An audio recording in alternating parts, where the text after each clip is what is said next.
This is the David Lloyd Tennis School at intosport.com. In this guide we'll show you the double-handed backhand. Some people prefer to hit a backhand with one hand on the racket and others prefer two. It really doesn't matter which you choose, it's whichever you feel most comfortable and natural with. If you do choose to hit your backhand with two hands, you'll still hit a slice backhand and backhand volleys with only one hand on the racket. Let's start with the grip. To get a grip that's comfortable for you, start by holding the racket so that the edge of the racket is pointing at the ground, and then put your dominant hand in a single-handed backhand grip at the bottom of the handle. This is the grip that you'll use for slice backhands. Now place your other hand above it in a comfortable position. The position of this top hand can vary a little. Some players hit the ball with their arms straight, so their top hand will rotate a little towards their thumb. But if you hit the ball with your arms slightly bent, then the top hand will probably rotate a little towards your fingers. Whichever way you hold the racket with your top hand though, make sure your hands are close together so that they can work as a single unit. Now to the technique. Start in a ready position with your knees bent, your weight on the balls of your feet and the racket held out in front. Watch the ball closely as it leaves your opponent and begin to adjust your position. First, turn your hips and shoulders slightly so that your weight begins to move in the right direction.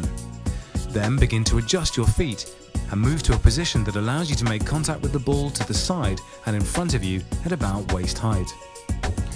When you're in the right position, adjust your grip so that both hands are in the right place on the handle. Then rotate your hips and shoulders so that you're sideways and slightly behind the incoming ball. Now you're ready to play the shot.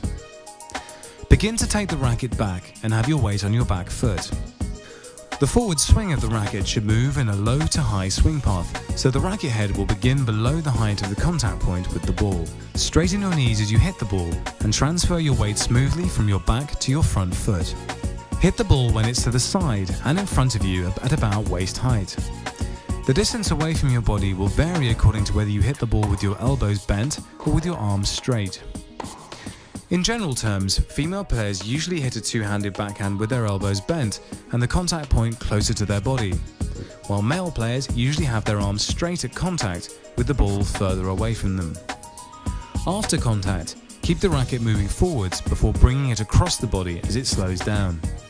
Then move quickly to a good position on or around the baseline and be ready for the next shot.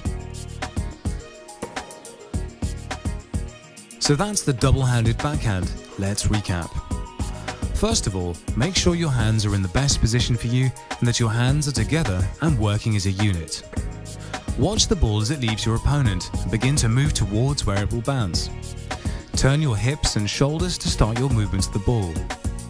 Adjust to the ball and rotate into a sideways position so you can contact it to the side and slightly in front of you. Take the racket back either straight or in a slight loop. Hit the ball at about waist height at a comfortable distance from you, depending on your grip. Follow through in front before bringing the racket across your body. Then move quickly to a good position and get ready for the next shot. So now you have the technique for the double-handed backhand mastered. Make sure you watch the practice drills, playing tips and fitness advice at intosport.com. Intosport.com, the home of world-class sports coaching online.